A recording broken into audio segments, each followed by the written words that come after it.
This morning, I said, there's joy in grief. That's a statement.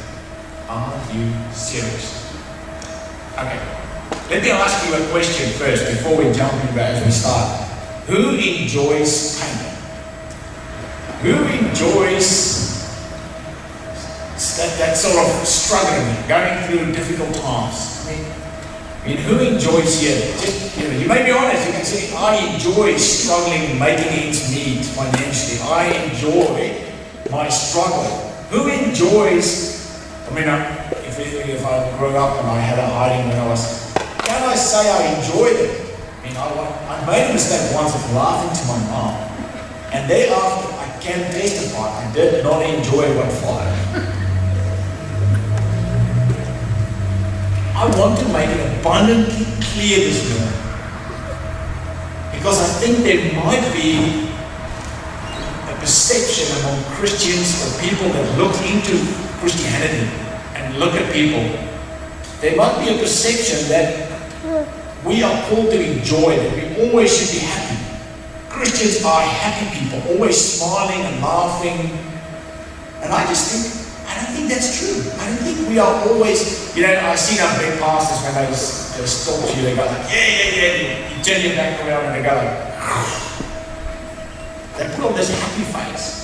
We will be looking at this word of joy and grief in a moment, but I want to make it abundantly clear that we are not to enjoy the pain, suffering, and grief. Jesus didn't come there and hang on the cross and say, oh, I so enjoy this pain. Oh, tra-la-la-la-la.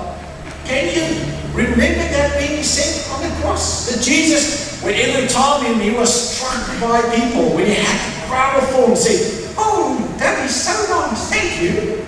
Absolutely not. I have to make it abundantly clear before even we start looking at the word joy in grief, that we are not called to enjoy grief. Because if you think that, that's a perception in your mind, somewhere the connections between what he said needs just to be rectified, because we are not called to enjoy suffering. I can testify that. I do not enjoy struggling to make ends meet. I trust God, I know that it is the answer, but sometimes I have this moment of revelation, Lord, this is too much, I don't want it. At some point Jesus said, Father, why have you forsaken me? He was clearly not enjoying hanging on the cross. Yet there was joy in there. And I'm going to spend this morning trying to explain the difference. Because there's a massive difference. And I see there's a lot of churches today which proclaim the happiness. Once you become a Christian, you'll live a happy life. Christians are happy. You hit the first 12 with that happiness and you see what happens. My hypothesis this morning is joy is not in grief itself. It is in the knowing. It is in the hope of what is kept for us. Joy is what carries me through grief, through pain, through suffering. Joy is not in the grief itself. I hope that is very clear to you. That Jesus did not enjoy Lazarus' death. He didn't go, that is such a nice way to go. Man, he didn't crack a few jokes with Lazarus' brother or sister. So the purpose of today is twofold. In one end, I'm going to explain how joy and grief fits, and I'm trying to see how one Peter try to explain that. But also, on the other hand, is just not only see that what Scripture tells us about suffering, but also my desire to have a sharp enough sense of to discern what sayings are theologically correct. I think that is actually important, to develop that ability to discern when you hear something which sounds nice. Especially on Facebook, you see some of those photos of a person and they quote, and you read it and it sounds, so sweet. But it is so wrong sometimes. Not because it's completely wrong, it's just slightly off, but it means something completely different. And we as Christians need to develop the ability to discern what is actually correct and what is slightly off. Because something that is slightly off, if a train is slightly off course, he will not make its destination because it will just go in the wrong way. Anyway. So let's start this morning with verse 6. I'm going to start with verse 6 and then jump back to verse 1 and then just work our way through it. Because this letter is so rich that it just needs to be, broken down into chunks and hopefully make more sense. So in there, verse 6, you see there, it says there, in this you greatly rejoice, though now for a little while you may have had to suffer grief in all kinds of trials. If you flick over to James, you'll still see the same thing. If you flick over to Hebrews 12, you'll see the same thing. There is a theme through the New Testament of trials and suffering. But let me say, one of the connections is in Luke 1 verse 47. My soul rejoices. Great. That's the word that has been used. Again, there is an idea for Christians that they should always be happy. That Christians are happy, smiling people. I've spoken to people who doesn't believe, they're not Christian, they say, aren't you Christians supposed to be happy all the time? What do you mean by happy? I can't be, I'm not happy. You were married to me, you know that I'm not happy all the time. It's just not possible. And somewhere there is an expectation of happiness. I think of Ruth and her mother-in-law Naomi. Now when Ruth saw her mother-in-law, and she said, look, where you go, I'll go, where you die, I die, your God is my God. Would you say that Naomi was a ray of sunshine? She just lost a husband, her 2 sons. She had nowhere to go. She knew that her return would leave her at the hands of people. She had no soup or anything to fall back on. The land that she had wasn't dead, it was not hers. She was stuck. She was no ray of sunshine. She was absolutely not smiling to Ruth and saying, Ruth, we're going to have such a good time over here, she didn't. But still, something in her, through that suffering, radiated God's love so bright, so clearly, so powerful, that Ruth said, where you go, I'll go. Your God is my God. And I think that perception in joy is something that we need to look into this morning to understand what it means that there is joy in grief. Because if we try to say that either one end, if you're a Christian, you won't experience any grief or pain, because if you do that, your faith is not big enough, then you've got to be very careful. Or other side around, when you suffer faith, you won't have any of that because, Christians are just happy-go-lucky. There is something in that we have to be very mindful of. So just let us see what it means. Where is the joy in verse 6? Just look at it. It says there, in this you greatly rejoice, though now for a little while you may have had to suffer grief. Does it say, rejoice because you are suffering grief of all kinds? Or does it state, in this you greatly rejoice, though now for a little while you may have had to suffer grief? There's a bit of a difference in here. Can I just take a pause on the side step and say, some of our trials and suffering are self-caused. I can testify to that as well. I knew that I'm not supposed to buy that and do this, and now I'm suffering the cause of that. So not all is just from the outside. Many of it is, but some of it is self-caused. So just as a side note.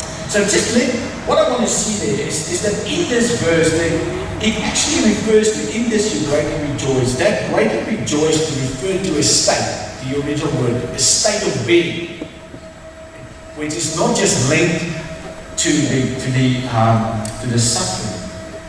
If you read that in context, I have to go right back to verse 1 now to explain how it fits. Because when he says that in this, it's not referring just to the grief, but it refers to something else. Can you see what I'm trying? I hope you can see what I'm trying to say.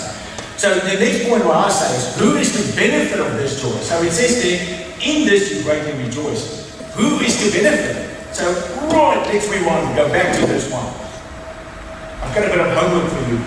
Remember last week? Last week you read, Derek read from Romans 1.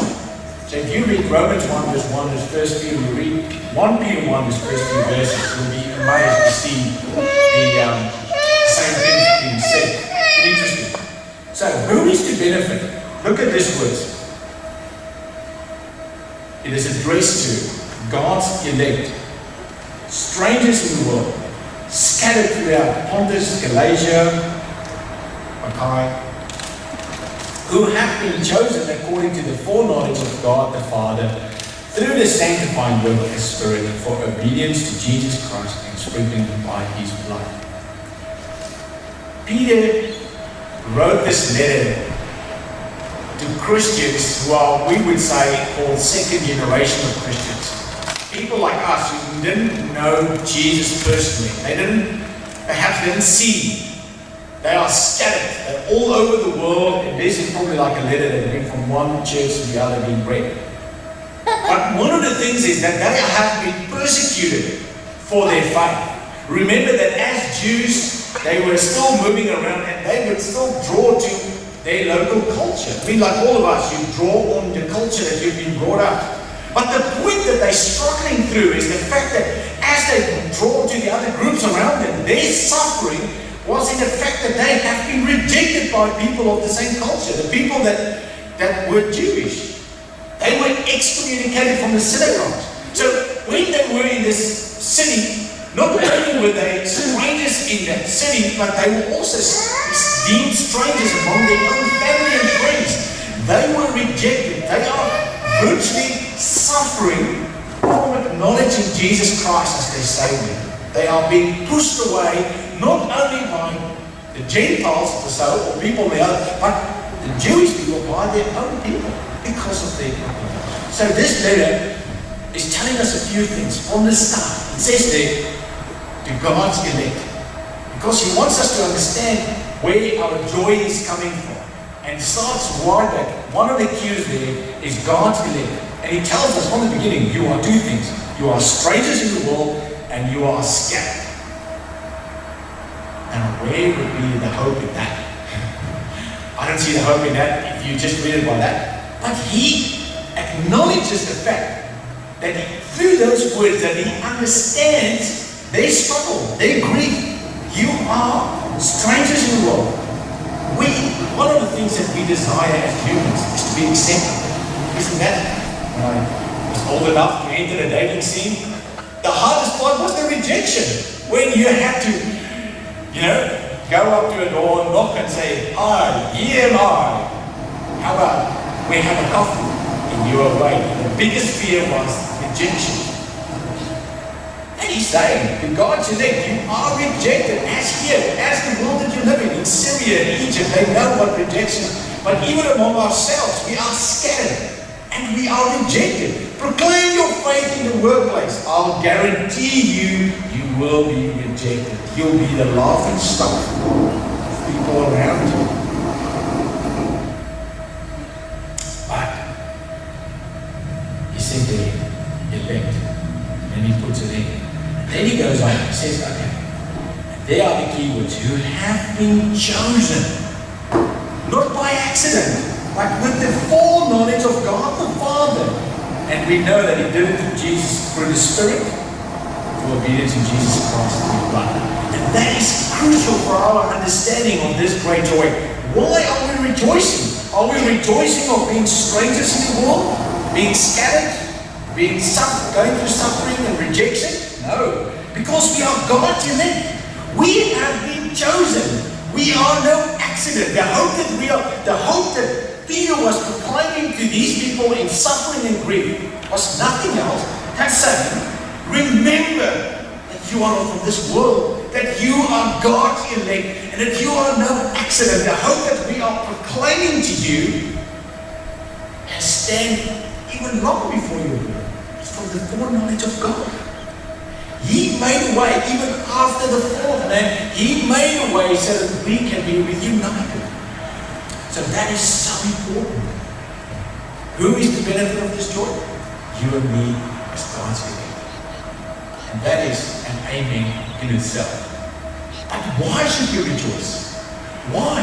If we now say, okay, yep, that's right, I see that I've got your leg, oh, that's great to know. Why should I rejoice? He said, well, look at verse 3 to 5. It says, praise be to the God and Father of our Lord Jesus Christ. In His great mercy, and the word mercy there, He has given us new birth into a living hope through the resurrection of Jesus Christ from the dead, and to an inheritance that can never perish, spoil, or fade. How many of you have seen of these, some of these oldies who are walking around in the car with these old tattoos? And it will fade. I have to say, that's one of the reasons I'm dead scared of the needle. But one of the things is, so 30 years ago it was a butterfly, and now it's just a morpheus. It's all So what we have here, why should I rejoice?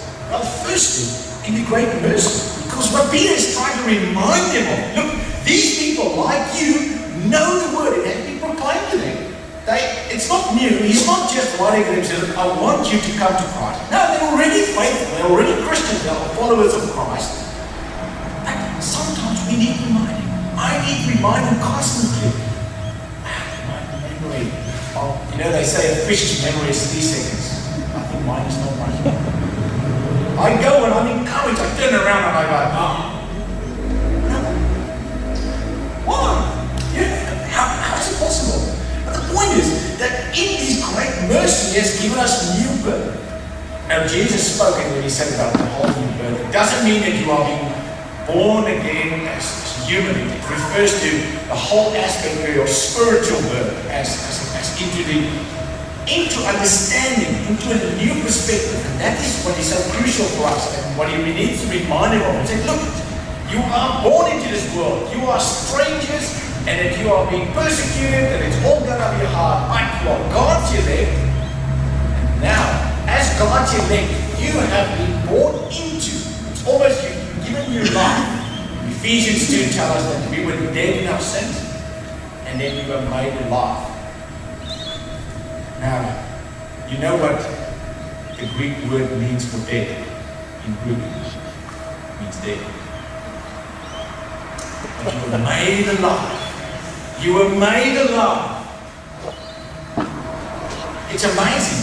That new hope that you've been given, you have made alive. When Paul encountered Jesus, his whole life changed. He was still the same Paul outside, but inside he had a new perspective.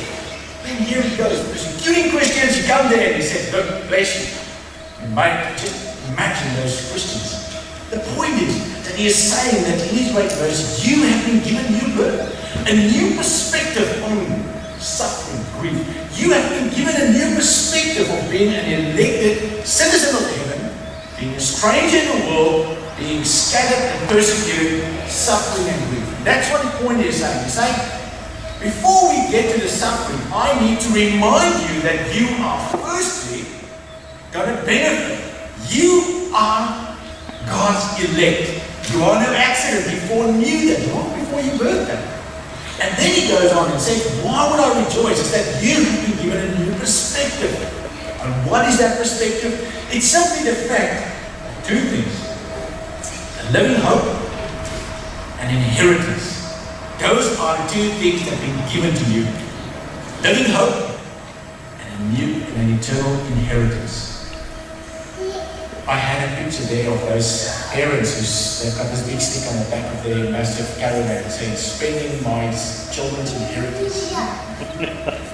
Many of our kids are very concerned about our parents because they are spending our inheritance on them. The point was that this new birth gives us a new living hope in the resurrection of Jesus, an inheritance that can never perish or spoil.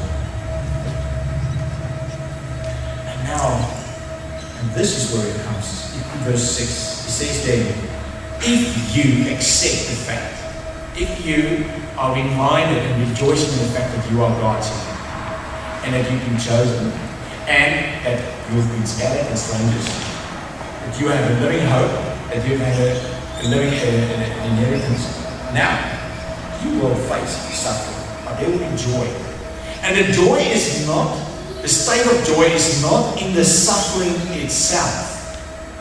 The state of joy is in the perspective of going through that suffering, knowing that there is an inheritance, there is a living hope that is bigger, stronger, and much better than what we have right now. It says there, it will be revealed in the last time. It's shielded by God's power. Though now for a little while you may have had to suffer grief and all kinds of trouble. I know that each one of us is going at some point through some grief and suffering. And the reason we go through that is that it says there that it may be proved genuine and result in praise and glory. Which is quite hard because sometimes I feel I go through a suffering, God rattled my cage, and I'm like, oh, weeping. If you go on to this, he said, our joy is being described. He said, you believe in him and are filled with an inexpressible, glorious joy. For you are receiving the goal of faith, the salvation of your soul. And this is very easy because this is all theological. But I just want to close down and say, what do I know about grief? What do I know about pain? I just know that there is freedom in acknowledging the fact that we are going through grief. You know, sometimes we want to hide it. We say, how are you going? We say, good. Really? Yep. That's how we do. That's how I operate. Not many people would know that I suffer my own anxiety. But somehow the enemy wants me to hide it. It wants it to keep, I have to keep a perfect picture. Like we all say. And I think one of the great joys is when we are able to acknowledge the fact that we are suffering, because together we are stronger. But if we sit here, and if I go and I preach with a happy face, even though I am struggling with my own issues, and I don't acknowledge the fact that I am, sometimes weakened by that, we are hypocrites, aren't we? We come here and you go away, and you feel, you know what, I'm not a good Christian because I'm suffering, and look at all the others, they are smiling. And there's a sadness in that because the enemy wants us, he operates with fear and guilt and shame. And that in that way, he enables us to be isolated. And I just think I have had it. Why? If I suffer for whatever, or if I go through a struggle, don't blur, it doesn't mean to come and, blur everything up with some things like that. But, the point is that if we struggle, God knows about it. But if we together we know about it, we are stronger. And then we can respond in a much better way. And we look at others.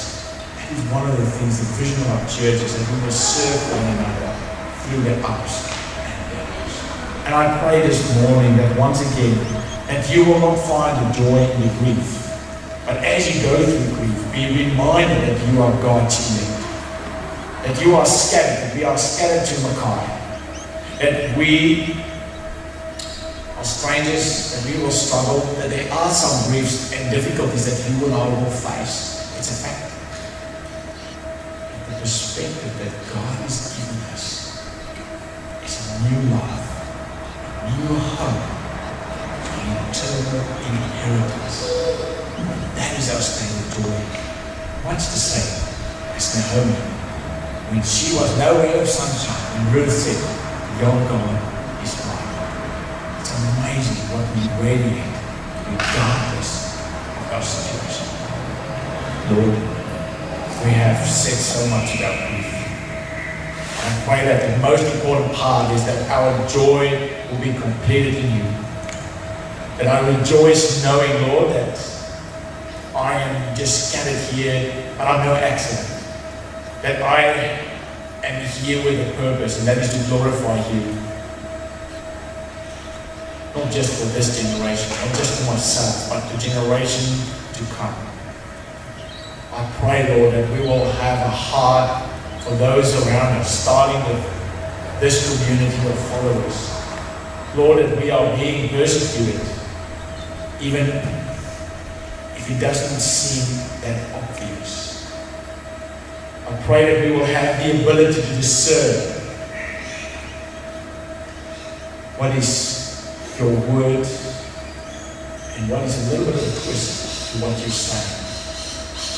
I pray above all, Lord, that once again, through the word of Peter, we will be renewed in our faith. As we go into this week, and we will rejoice, knowing that you are the King of Kings and the Lord of Lords, that we are victorious, and that we will spend eternity with you. In your name, amen. Let us close with the last song. And the song I thought was quite appropriate this morning is Amazing Grace.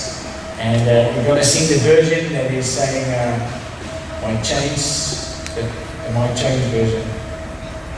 My chains are gone.